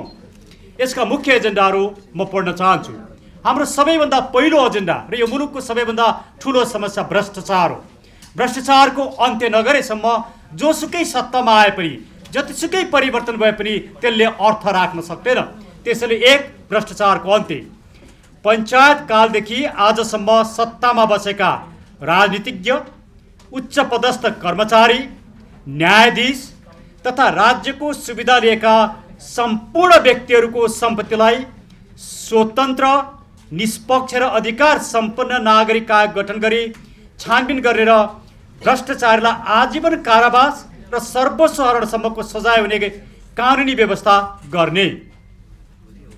भ्रष्टाचारीहरूबाट जफत गरिएको सम्पत्ति युवा रोजगारी, निःशुल्क गुणस्तरीय एवं सर्वसुलभ शिक्षा र स्वास्थ्य, गरिबी नियन्त्रण, महिला सशक्तिकरण र सुकुम्बासी समस्या समाधानमा लगाउने। हामीले यो काम गर्न सकेनौँ भने निर्वाचनको माध्यमबाट जोसुकै सत्तामा आओस्, जतिसुकै सरकार परिवर्तन हुन्, त्यसले कुनै अर्थ राख्दैन। त्यसैले आज मुलुकलाई केन्द्रबिन्दुमा राखेर हामी प्रत्येकले आफ्ना व्यक्तिगत महत्त्वाकांक्षा, पद लेलुप्तालाई छोडेर मुलुकलाई केन्द्रबिन्दुमा राखेर भ्रष्टाचारको अन्त्य गर्नुपर्नेछ। दोस्रो, निर्वाचन प्रणालीमा आमूल परिमार्जन गर्नुपर्नेछ। प्रत्यक्ष निर्वाचित प्रधानमन्त्री, सांसद, मन्त्री बन्न नपाउने तथा छरितो र मितेबेई अर्थात् प्रधानमन्त्री सहित 11 जनाको मन्त्रीमण्डल, सांसद सङ्ख्या 115 सम्म मात्रै रहने, विदेशमा बस्ने नेपाली नागरिक समेतले ई भोटिङ गर्न पाउने र निर्वाचन प्रचार प्रसारमा आमूल परिवर्तन गरी गुन्डा, छलकपट, पैसा, मतदाता किनेर निर्वाचन जित्ने प्रणालीको अन्त्य गर्ने। जबसम्म यो काम गर्न सकिँदैन तबसम्म गरिने प्रत्येक निर्वाचन एउटा झुट हो, नागरिकको आँखामा छारो हाल्ने काम हो, मुलुकका समस्या समाधान नगर्ने एउटा षड्यन्त्र मात्रै हो। तेस्रो हाम्रो महत्त्वपूर्ण एजेन्डा, र यो एजेन्डाका बारेमा बोल्दाखेरि म अरू केही कुरा व्याख्या पनि गर्न चाहन्छु। नागरिक तन्त्र सहितको राज संस्था, सार्वभौम सत्ता सम्पन्न नेपाली नागरिकहरूको राष्ट्रिय एकताका प्रतीकको रूपमा संवैधानिक सर्वोच्चता र संसदीय मर्यादाभित्र रहने तथा मुलुकको विदेश नीतिमा अहम भूमिका निभाई राष्ट्रिय अक्षुण्णता कायम राख्न प्रतिबद्ध नागरिक तन्त्र सहितको आधुनिक राज संस्था स्थापना गर्ने। हामी यो कुरामा प्रष्ट छौँ। हामी राजावादी होइनौँ। हामी राजतन्त्रको पक्षमा छैनौँ। हामी 2047 सालको संविधान बिउताउने पक्षमा पनि छैनौँ। हामी राजालाई राजनीतिक अधिकार दिएर द्वन्द्व सिर्जना गर्ने पक्षमा पनि छैनौँ। त्यसैले म सम्पूर्ण राष्ट्रवादी मित्रहरूलाई के निवेदन गर्न चाहन्छु भने 2047 सालको संविधानमा फर्केर अब मुलुकमा परिवर्तन हुन सक्दैन। राजालाई राजनीतिक अधिकार दिएर राजालाई शक्तिशाली बनाएर मुलुकको समस्या समाधान हुन सक्दैन। त्यस किसिमको राजाको प्रयोग भइसकेको छ। नेपाली नागरिक नै सार्वभौम सत्ता सम्पन्न नागरिक हुन्। राज्य शक्तिको स्रोत नेपाली नागरिक नै हुन्।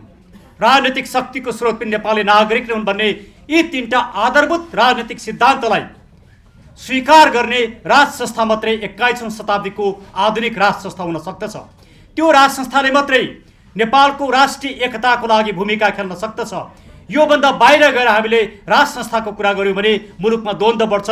यो कुरालाई राष्ट्रवादी मित्रहरूले बुझिदिनु भयो भने, राप्रपा लगायत विभिन्न घटकहरूले विभिन्न संस्थाहरूले यो कुरा बुझिदिनु भयो भने आन्दोलनमा सँगै जान सक्ने एउटा वातावरण बन्छ। त्यसैले राज संस्थाको बारेमा पावरफुल राजा, शक्तिशाली राजा, पञ्चायत जस्तो राजा, शासन गर्ने राजाको परिकल्पना गर्न बन्द गर्नुहोस्। नेपालका लागि नेपालीले डे 1 देखि राखेको धारणालाई समर्थन गरेर आन्दोलनमा आउनुहोस् भनेर म सबै राष्ट्रवादी शक्तिहरूलाई निमन्त्रणा पनि गर्न चाहन्छु। हाम्रो चौथो एजेन्डा धर्मनिरपेक्षताको अन्त्य। नेपाललाई ओमकार परिवार, वैदिक, बौद्ध, किराँत, सिख, जैन सहितको नेपालमा बसोबास गर्ने सबै धार्मिक समुदायको सहिष्णुता, सहअस्तित्व र पहिचान रहने गरी सनातन धर्म सापेक्ष हिन्दू अधिराज्य बनाउने। 5. सङ्घीयताको खारेजी। केन्द्र र स्थानीय गरी 2 तहको मात्रै सरकार हुने, दलीय राजनीतिक आस्थाभन्दा माथि उठी विकास निर्माणमा केन्द्रित भए नागरिकलाई जन्मदेखि मृत्युसम्म चाहिने सम्पूर्ण सेवाहरू छिटो, छरितो र निष्पक्ष रूपमा प्रदान गरी उद्योग, व्यापार, व्यवसाय र रोजगारीमा साथ दिने अधिकार सम्पन्न स्थानीय सरकार कायम गर्ने। 6. नागरिक सरकार स्थापना गर्ने। निर्वाचन प्रणालीमा आमूल परिमार्जन गरी निर्वाचन सम्पन्न गराउन, नागरिक आयोग स्थापना गरी भ्रष्टाचारलाई कारबाही गर्न, शिक्षा र स्वास्थ्यलाई निःशुल्क, गुणस्तरीय व सर्वसुलभ बनाउन एवं बैंकको ब्याज दर 2 देखि 5% मात्रै कायम गरी युवा रोजगारीका लागि 2% सहज रूपमा ऋण उपलब्ध गराउने कार्य सम्पन्न गर्न आन्दोलनकारी शक्तिले वैधानिक रूपमा स्थापना गर्ने सरकार नै नागरिक सरकार हो। यस सरकारले आम नेपाली, हामी प्रजा होइनौँ, जनता होइनौँ, नागरिक अधिकार सम्पन्न राज्य शक्तिको स्रोत र सार्वभौम नागरिक हौँ भन्ने मान्यतालाई स्थापित गर्नेछ। र 7. समृद्ध नागरिक। नागरिक समृद्ध भएपछि मात्रै मुलुक समृद्ध हुन्छ। मुलुकको समृद्धिले मात्र नागरिक समृद्ध हुँदैनन्। मुलुकको समृद्धिको कुरा गर्ने जीडीपी बढ्ला, केही घराना, केही व्यक्तिहरू धनी होलान्, तर आम नागरिकहरू पछौडेपनामा, गरिबीमा र आर्थिक विपन्नतामा बाँच्नुपर्ने हुन्छ। त्यसैले जब सबै नागरिकहरू सम्पन्न हुन्छन् तब स्वतः मुलुक समृद्ध हुन्छ। त्यसैले नेपालका लागि नेपाली नागरिकमुखी एउटा अभियानबाट आएको पार्टी भएका कारणले हामी नागरिकको समृद्धिमा जोड दिन्छौँ। त्यसैले हामीले भन्छौँ, राजनैतिक परिवर्तनका लागि पृथ्वी पथ नेपालवादलाई आत्मसात गरी राष्ट्रिय एकता र राष्ट्रिय निर्माणको प्रक्रिया मजबुत बनाई मुलुकको अधिकार र मुलुकको आर्थिक र सामाजिक रूपान्तरण गरी नागरिकलाई समृद्ध बनाउने। मुलुकको समृद्धिको स्रोत उद्योग र बेरोजगारी हो भन्ने श्री 5 बडा महाराजा धिराज पृथ्वीनारायण शाहको दिव्य उपदेश अनुसार देशमा वार्षिक रूपमा कम्तीमा 2वटा ठुला उद्योग, 10वटा मझौला उद्योग र 25वटा घरेलु उद्योग खोल्नका लागि राज्यले सरकारले बजेट छुट्याउने। हाम्रा यी मूलभूत एजेन्डाको हामीले व्यापक रूपमा व्याख्या गरेका छौँ। त्यो व्याख्या नेपालका लागि नेपालीको वेब पेजमा पनि आउनेछ, हामी पत्रकार मित्रहरूलाई पनि उपलब्ध गराउनेछौँ।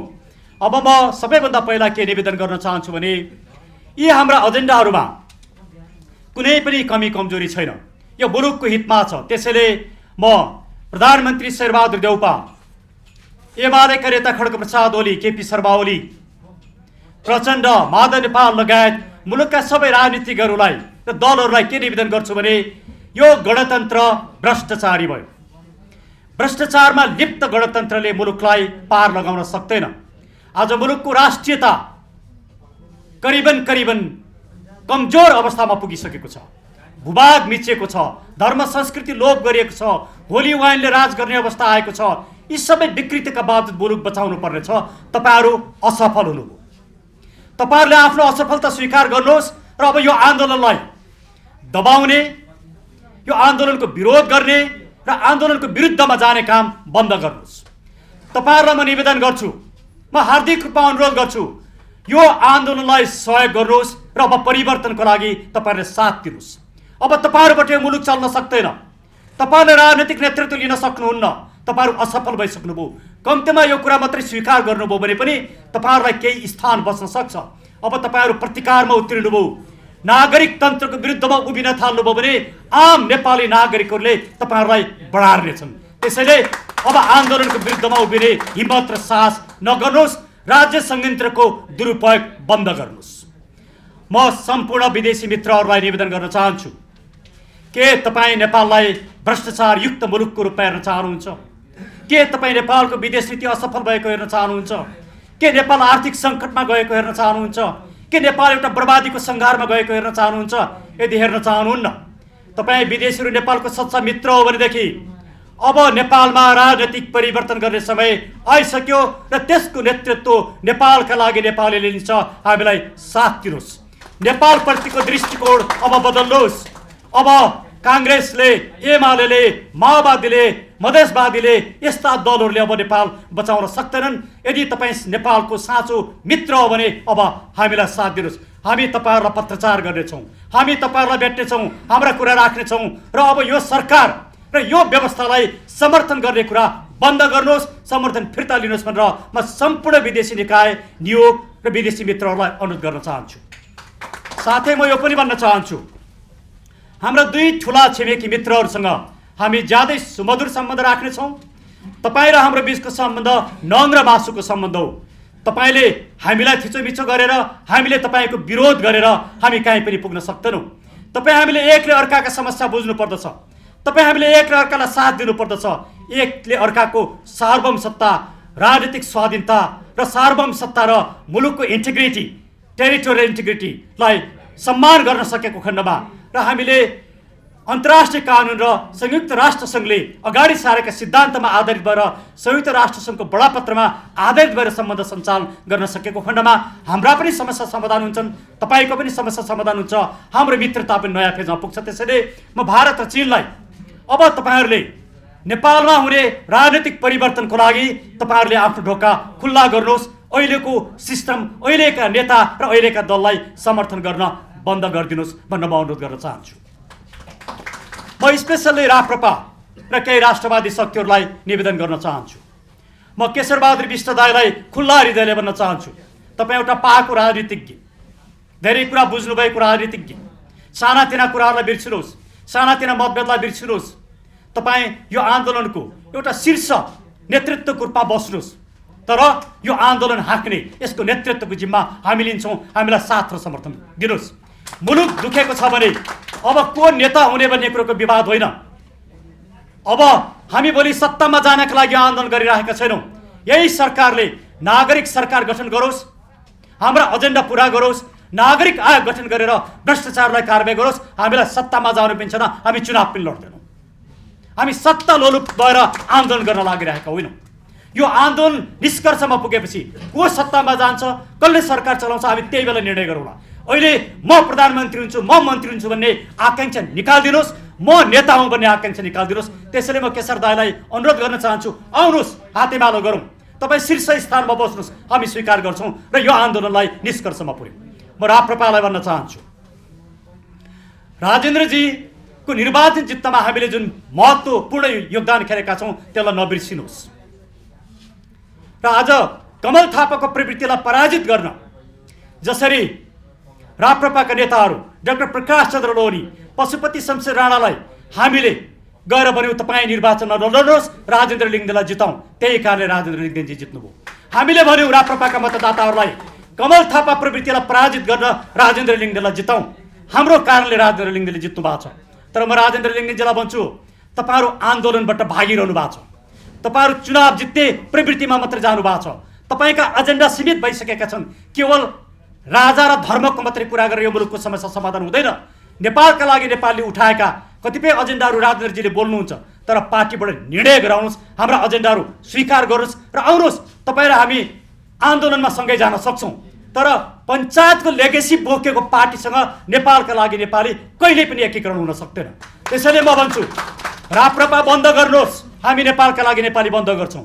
अरू राष्ट्रवादीले आफ्नो अभियान बन्द गर्नुहोस्, एउटा नयाँ शक्ति निर्माण गरौँ र त्यो नयाँ शक्तिको नेतृत्व बालकृष्ण न्यौपाने जस्ता राष्ट्रवादी व्यक्तिहरूलाई जिम्मा दिएर हेरौँ न एकचोटि के हुँदो रहेछ। यदि हामी आफै नेता हुनका लागि, आफ्नै स्वार्थका लागि मात्रै कुरा गरेका छौँ, संसदमा पुग्न र मन्त्री बन्नका लागि मात्रै कुरा गरेका छौँ भने राप्रपाले पनि यो मुलुकमा हामीले जे आशा गरेका छौँ त्यो आशालाई साकार पार्न सक्दैन। त्यसैले म तपाईँहरूलाई अनुरोध गर्छु, चुनावलाई केन्द्रबिन्दुमा नराख्नुहोस्, आन्दोलनलाई केन्द्रबिन्दुमा राखेर हातेमालो गरौँ। र म सम्पूर्ण राष्ट्रवादी साथीहरूलाई भन्छु, तपाईँहरू राजाको बारेमा कन्फ्युज भएर सक्रिय राजा, पञ्चायतको राजा, 47 सालको संविधान जस्ता अनावश्यक कुरा नगर्नुहोस्। दुनियाँको कुनै पनि ठाउँमा 21औं शताब्दीमा संवैधानिक सर्वोच्चता र संसदीय मर्यादालाई स्वीकार नगर्ने राजा अब दुनियाँमा कहीँ पनि छैनन्। होला साउदी अरेबियामा त्यसको आफ्नै छुट्टै अवस्था छ। त्यसैले हामीले खोजेको राजा ब्रिटेनको महारानी जस्ता हुन्, जापानको सम्राट जस्ता हुन्, नेदरल्यान्डको जस्तो हुन् र कम्बोडियाको जस्ता हुन्, जसले मुलुकको एकतालाई सबैभन्दा सर्वोपरि राखेर एकताको प्रतीकको रूपमा बस्छन्। एकताको प्रतीकको रूपमा बस्नुभन्दा ठुलो अधिकारहरू केही पनि हुन सक्दैन र विदेश नीतिसँग सम्बन्धित केही अधिकार राजालाई दिनुपर्दछ भन्ने कुरोमा नेपालका लागि नेपाली प्रश्न छ। त्योभन्दा बेसी हामीले राजाको बारेमा अधिकार सम्पन्न बनाउन खोज्यौँ भने त्यसले दुर्घटना निम्ति आउँछ, न राजा आउँछन्, न राज संस्था बच्छ, न हाम्रा उद्देश्य नै पुरा हुन्छन्। त्यसैले म सम्पूर्ण राष्ट्रवादी साथीहरूलाई नेपालका लागि नेपालले अघि सारेको धारणालाई एकचोटि होइन, दुईचोटि होइन, तीनचोटि हेरिदिनुहोस्, पढिदिनुहोस्, मनन गरिदिनुहोस्, आउनुहोस् छलफल गरौँ। तपाईँ हामी सबै सानातिना विभेदलाई, मतभेदलाई छोडेर एक ठाउँमा बसेर अब आन्दोलनको आँधी बेरी ल्याउनु पर्दछ भनेर म उहाँहरूलाई अनुरोध गर्छु। तर राष्ट्रवादी शक्ति मात्रै एक ठाउँमा आएर राजनीतिक परिवर्तन हुन सक्दैन, हामी त्यसमा प्रष्ट छौँ।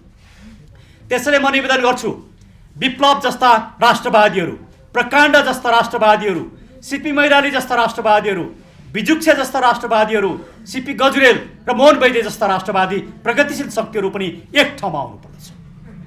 अहिले होला भोलि वैज्ञानिक समाजवादमा तपाईँ पुग्नु होला, तर पहिला भ्रष्टाचारको अन्त्य गरौँ न, पहिला मुलुक बचाउन, पहिला नागरिक सरकार स्थापना गरौँ न, पहिला शिक्षा र स्वास्थ्यलाई निःशुल्क, सर्वसुलभ र गुणस्तरीय बनाउन, पहिला गरिबी अन्त्य गरौँ, युवालाई 2% ब्याज दरमा रोजगार दिउँ न, त्यही हो वैज्ञानिक समाजवाद। त्यसैले म भन्छु, तपाईँहरू राष्ट्रवादी व्यक्तित्व, प्रगतिशील व्यक्तित्व, प्रगतिशील शक्ति हो। हामी हिजो तपाईँहरूमाथि भएको दमनमा पनि तपाईँहरूकै साथ दिएका थियौँ हामीले, तपाईँमाथि दमन हुनु हुँदैन भनेर आज पनि साथ दिन्छौँ। आउनुहोस्, सहकार्य गरौँ, मुलुकलाई बचाउँ, नेतृत्व कसले लिने छिनोफानो गरौँला। तपाईँले नेतृत्वले पनि हुन्छ, बालकृष्णजीले पनि हुन्छ, राजेन्द्रजीले पनि हुन्छ, मैले पनि हुन्छ, जसले पनि हुन्छ। नेतृत्वको प्रश्न होइन, प्रश्न हो यो मुलुकका समस्या समाधान गरेर मुलुकका रूपान्तरण गर्ने।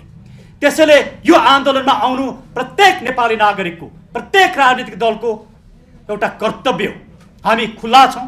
हामी अब 1 महिनासम्म हामी छलफलमा केन्द्रित रहनेछौँ र हाम्रा अध्यक्षज्यूले अघि नै घोषणा गरे जस्तै फागुन 17 गतेबाट हामी आन्दोलन सुरु गर्नेछौँ र हाम्रो आन्दोलन फागुन 17 गतेको हाम्रो आन्दोलन गौशालाबाट सुरु हुनेछ र अन्य कार्यक्रमहरू हामी पछि सार्नेछौँ। 1 हप्ता अगाडि हामी कार्यक्रमको डिटेल अगाडि सार्नेछौँ र अहिले हामीले 207 जनाको यो नागरिक आन्दोलन समिति बनाएका छौँ। तर हामी यसलाई 1008 जनाको नागरिक आन्दोलन समिति बनाउँदैछौँ। हामीले धेरै ठाउँ खाली राखेका छौँ, विभिन्न दलबाट, विभिन्न अभियानबाट र मुलुकभरिका साथीहरू। हामी सबैलाई अनुरोध गर्न चाहन्छौँ, नेपालका लागि नेपाललाई सम्पर्क गर्नुहोस् र यो परिवर्तनका लागि नागरिक आन्दोलनमा तपाईँ यो ऐतिहासिक क्षणमा यो ऐतिहासिक भूमिका खेल्नका लागि यसको सदस्य बन्नुहोस् र गाउँदेखि लिएर हामी सहरसम्म आन्दोलनको आँधीबेरी उठाउँ। म स्पेसली काङ्ग्रेसभित्रका राष्ट्रवादी साथीहरूलाई भन्न चाहन्छु, नेपालका लागि नेपाली डेमोक्रेसी नागरिक तन्त्रप्रति प्रतिबद्ध छ। हामी प्रजा पनि होइनौँ, हामी जनता पनि होइनौँ, यो कुरा बुझ्न जरुरी छ। 2047 साल पछाडिको परिवर्तनले हामीलाई जनता बनायो, हामी जनता होइनौँ, हामी नागरिक हौँ। 2047 सालभन्दा अगाडि 19 सालले हामीलाई प्रजा बनायो, हामी प्रजा होइनौँ। त्यसैले नेपाली काङ्ग्रेसभित्र थुप्रै डेमोक्रेसीमा आस्था राख्ने व्यक्तिहरू हुनुहुन्छ। अब तपाईँ आफ्नै पार्टीमा बस्नुहोस्, हामीलाई त्यसमा हामी स्वागत गर्छौँ, तर यो आन्दोलनका एजेन्डालाई समर्थन गरेर तपाईँ पनि यो नागरिक आन्दोलन समितिमा बस्नुहोस् र गाउँदेखि सहरसम्म हामी आन्दोलन उठाउँ। र म एमाले भित्रका साथीहरूलाई भन्न चाहन्छु, माओवादीभित्र पनि थुप्रै राष्ट्रवादी साथीहरू छन्। अब तपाईँले आउट अफ दि बक्स आउने बेला भयो, अब निर्णय गर्ने बेला भयो। अब तपाईँ माओवादी तपाईँको स्पेस होइन, एमाले तपाईँको ठाउँ होइन, काङ्ग्रेस तपाईँको ठाउँ होइन, अबको ठाउँ हो नेपालका लागि नेपाली। त्यसैले सबै महत्त्वकाङ्क्षालाई छोडेर मुलुकलाई केन्द्रबिन्दुमा राखेर यो आन्दोलनमा एउटा आँधीबेरी ल्याएर मुलुकलाई परिवर्तन गर्नका लागि एक ठाउँमा बसौँ। हामी तपाईँहरूसँग छलफल गर्छौँ र यो 1 महिनाभित्रमा हामी बृहत्तर रूपमा यो आन्दोलन समिति निर्माण गर्छौँ, मुलुकभरि संयन्त्र निर्माण गर्छौँ। त्यसका लागि सबैले हामीसँग समर्थन गर्नुहोस् भन्दै धेरै समय हामीले लिइसक्यौँ। म अरू धेरै कुराहरू राख्न चाहन्न र संक्षेपमा म यहाँहरूलाई के भन्न चाहन्छु भने अबको विकल्प आन्दोलन मात्रै हो। त्यसैले आन्दोलनलाई साथ दिनका लागि यहाँहरूको जुन भूमिका छ पत्रकार मित्रहरूको, मिडियाको, त्यो मिडियाले आन्दोलनका कुराहरूलाई नागरिकहरू समक्ष पुर्याइदियोस् र तपाईँहरूको यो भूमिकालाई हामीले मुक्त कण्ठले प्रशंसा गर्नेछौँ। धन्यवाद। आज परिवर्तनका लागि नागरिक आन्दोलन जुन घोषणा भएको छ, यसमा नेपालका लागि नेपाली पार्टीका केन्द्रीय अध्यक्ष बालकृष्ण न्यौपाने, वरिष्ठ उपाध्यक्षद्वय, महामन्त्रीज्यू, प्रमुख सचिव लगायत विभिन्न हाम्रा वरिष्ठ कलाकारहरू हुनुहुन्छ र कोषाध्यक्ष लगायत सम्पूर्णमा धेरै धेरै धन्यवाद ज्ञापन गर्न चाहन्छु।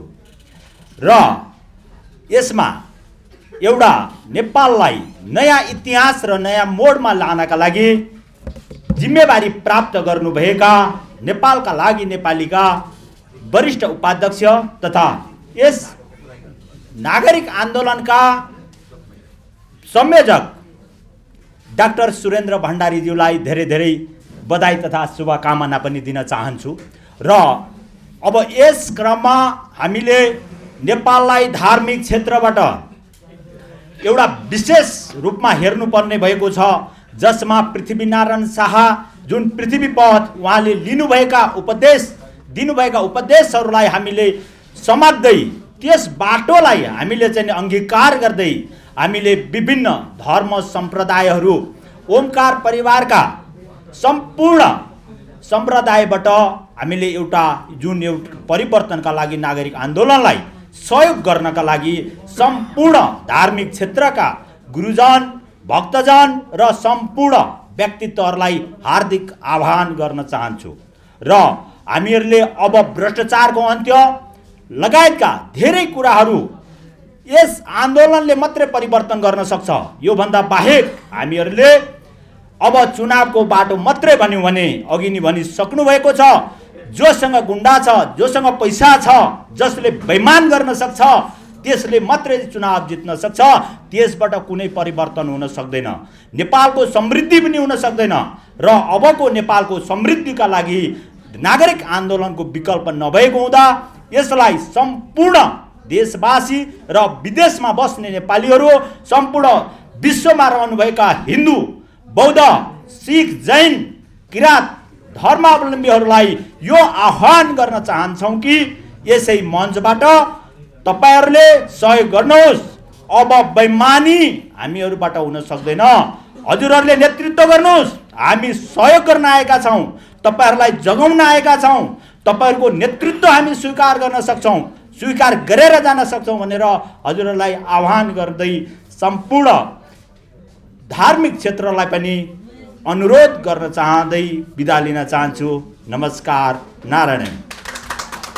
अब यो मिडिया क्षेत्रका हाम्रा होनहार प्रतिनिधित्व जो गरेर आउनु भएको छ, तपाईँहरूलाई पनि अब देश चाहियो जस्तो लाग्यो।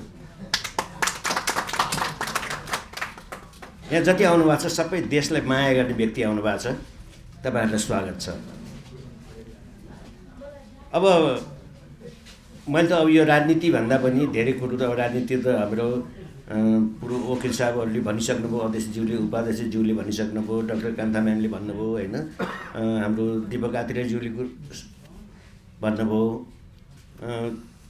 त्यसै राजनीति विषय भन्दा पनि अब यो देशमा हाम्रो आन्दोलन किन जरुरी भयो भन्दाखेरि हाम्रो देशको चलनै त्यही छ।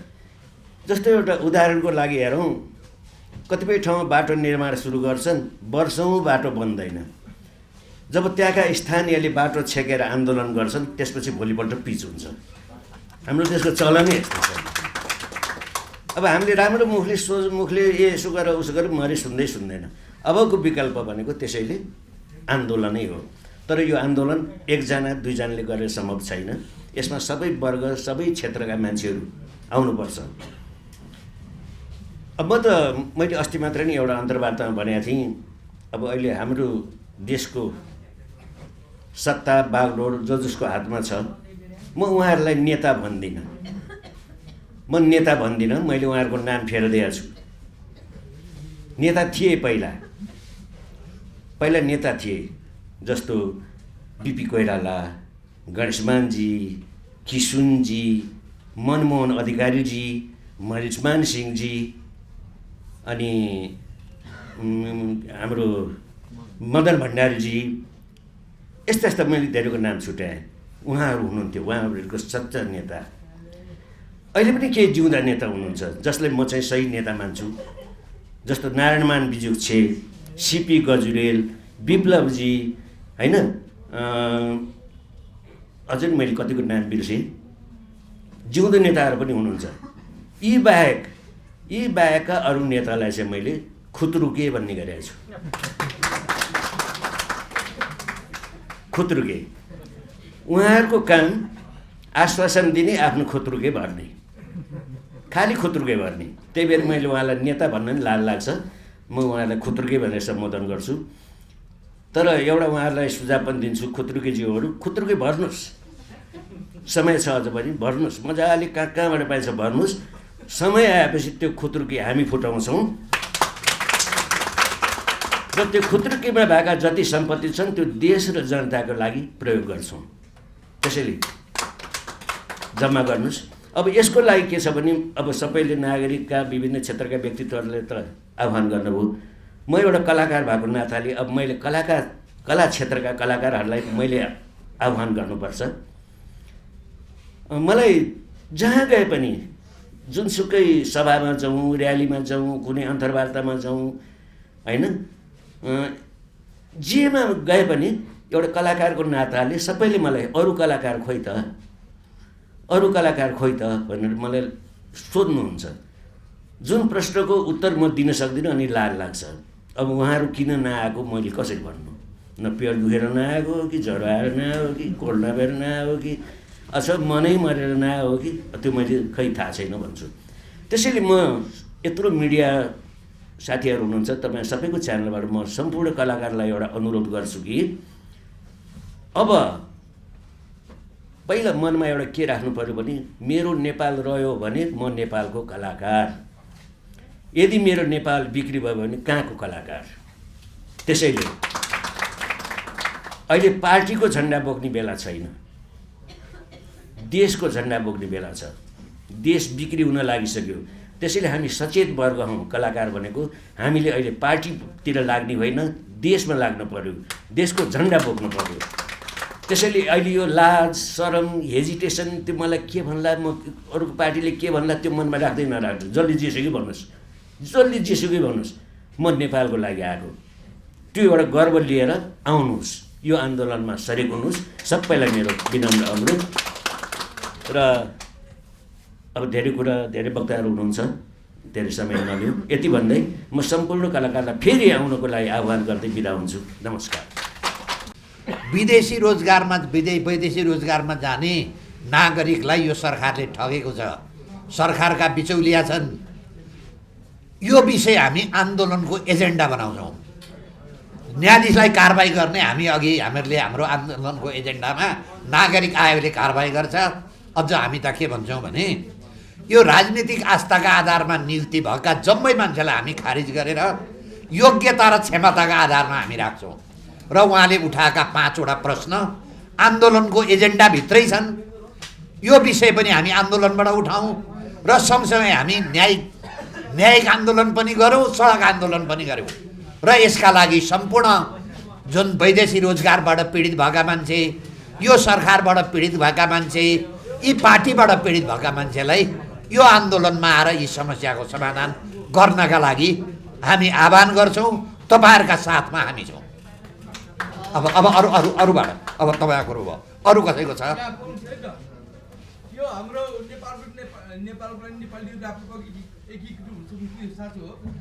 अब हामी कुरो गर्दैछौँ, हामी जम्मैको यो देशभक्तलाई एकीकृत गर्न तयार छौँ। तर के हो भने एक हातले ताली बज्दैन। आन्दोलनमा एक हुनका लागि हामीले आह्वान गऱ्यौँ। अब पार्टी एक बनाएर चुनाव लडेर केही समस्याको समाधान हुँदैन। समस्याको समाधानका लागि आन्दोलन नै विकल्प हो। यो एजेन्डामा हामी छलफल गर्न तयार छौँ।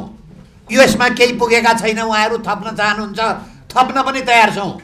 तर उहाँहरू आन्दोलनका लागि तयार भएर हामीसित कुरो गर्न र वार्ता गर्न आउनुभयो भने हामी काङ्ग्रेसका मान्छेलाई पनि भनेका छौँ, हिजो माओवादीका लडाकालाई पनि भनेका छौँ, अहिले एमाले भित्रका मान्छेलाई पनि भनेका छौँ जो देशभक्त छन्, ती जम्मैसित हामीलाई साथ राखेर हामी एकीकृत रूपमा आन्दोलनमा जान्छौँ। पार्टी एक बनाएर चुनाव लड्ने बाटामा हामी आन्दोलन मतलब त्यो चुनावी बाटोमा चाहिँ एक बनाउँदैनौँ। आन्दोलनका लागि चुनावीबाट समस्याको समाधान हुँदैन। राप्रपा लगायत जति अभियान छन्, स्वतन्त्र रूपमा बोलिरहेका मान्छे छन्, हाम्रो सुरेन्द्र केसीलाई पनि आउनुहोस् आन्दोलनमा नेतृत्व दिएर अगाडि बढ्नुहोस्, हामी उहाँलाई नेतृत्व दिन तयार छौँ भनेर जम्मै मान्छेलाई जसले यो व्यवस्था यो संविधान यी नेताको विरुद्धमा अलग अलग हिसाबमा बोलिराख्नु भएको छ, जम्मैले आन्दोलनमा आउनलाई हामी आह्वान पनि गर्छौँ र उहाँसित वार्ता पनि हामी गर्छौँ। अरू कसै अब यो कुरा अस्ति के भयो भने हामीले 24 ग्रेड चापान गर्ने भनेर हामी ठुलो योजना गरिसक्या नेपाल सालमा यो कोडामा। तर हाम्रो 24 ग्रेड एक हप्ता आज के भन्यो भने यो चापान रोक्नु छ। अब यो थाहा छ, यो हाम्रो आन्तरिक कुरो हो, यसलाई हामी पछि समाधान गर्छौँ। यो भूमिबाट हामीले सोचे भएको यो समाधान गर्छौँ। अरू कसै जस्तो पछिल्लो समय चाहिँ पहिले नै यहाँले एउटा मिडियामा बोलेको अन्तर्वार्ता भाइरल भइरहेको छ, जहाँ चाहिँ बतास समूह लगायत अन्य विषय आउँदा चाहिँ योगेश भट्टराईसँग जोडिएर द्वन्द्वकालको माओवादीले यहाँलाई धम्क्याएको कुरा छ। योगेश भट्टराईले त्यो भनेको कुरा र अहिले चर्चामा रहेको बतास समूह बिचको कुरालाई यहाँले के भन्नु? अब यो के हो भने उहाँको ससुरालीको नातातर्फको मुद्दा जस्तो लाग्छ मलाई। दरबारको विशेष जाहेरी विभागका एकजना श्री प्रसाद पण्डित हुनुहुन्थ्यो, उहाँ रजिस्ट्रार पनि हुनुभयो। उहाँको विरुद्धमा मेरामा मुद्दा थियो। द्वन्द्वका कालमा 4-5 जना मान्छे लिएर योगेश भट्टराई चाहिँ आउनुभयो, मैले सार्वजनिक गरिसकेँ त्यो कुरो। अब जहाँसम्म बतासका कुरा, यो देशलाई यस्तै यस्तै बतासले उडाउने भए, त्यसैका लागि यो आन्दोलनको घोषणा गर्नु पर्यो। हामी धेरै गऱ्यौँ, यही भित्रबाट सुध्रन, भ्रष्टाचार नियन्त्रण गरौँ, सुशासन गर, शिक्षा स्वास्थ्य र निःशुल्क गर। तर उहाँको कानमा बतास लागेर सरकारको, त्यही कारणले आज तपाईँले जे प्रश्न सोध्नुभयो नि त्यही बाध्यता हो हाम्रो। अब जहाँ बतास र यी हाम्रो चाहिँ अहिले के आले हुनुहुन्छ नि, तिनीहरूको मेरै चाहिँ हिसाबमा के देख्छु भने पैसा कमाउने साँठगाँठ हो यो। बतासले नारायणहिटी दरबार लिए ठेक्कामा, कोरोनाले पर्यटन सिद्धियो, पशुपतिको धर्मशाला लिए, कोरोनामा आएन। अब यी अहिलेका पर्यटन मन्त्रीसँग मिलेर उहाँले गलत बाटोबाट एग्रिमेन्ट खारिज गरिदिनु हो। अब 10औं डबल क्षतिपूर्ति यही सरकारले दिन्छ। योगेश भट्टराई र घनश्याम भुषालले एमाले गरेको 24 राष्ट्रघात भन्ने एउटा बुकलेट किताब छ। यही फर्मुला त्यहाँ हिजो भीम रावलले लागा दिए। लाउडा इयरसँग उहाँले सम्झौता गरेर ल्याउनु भयो, चाइना साउथ इयरसित सम्झौता गरेर प्लेन ल्याउनु भयो, गैर कानुनी रूपमा सम्झौता तोड्नुभयो। अनि उनले करोडौँ क्षतिपूर्ति माग्यो। अनि मिलापत्र गर्न भनेर 6 अरब कि 6 करोड रुपियाँ त्यसबाट पनि कमिसन खायो भनेर घनश्याम भुषाल र योगेश भट्टराईले लेखेको एमाले गरेको 24 राष्ट्रघातमा छ। यो ठ्याक्कै यही फर्मुला हो। अब बतासले सरकारबाट उसले 3 अरब खर्च गरेको छ भने 10 अरब लिन्छ। त्यसको 1-2 अरब माधव नेपालसँग पनि जान्छ, 1-2 अरब यी पर्यटन मन्त्रीले पनि खान्छन्, 1-2 अरब पुष्पकमल दाहालले पनि खान्छन्। यो उहाँहरूको व्यापार हो र चुनावका लागि खर्च बटुल्ने माध्यम हो। यो मैले सार्वजनिक रूपमा बोलिसकेको छु।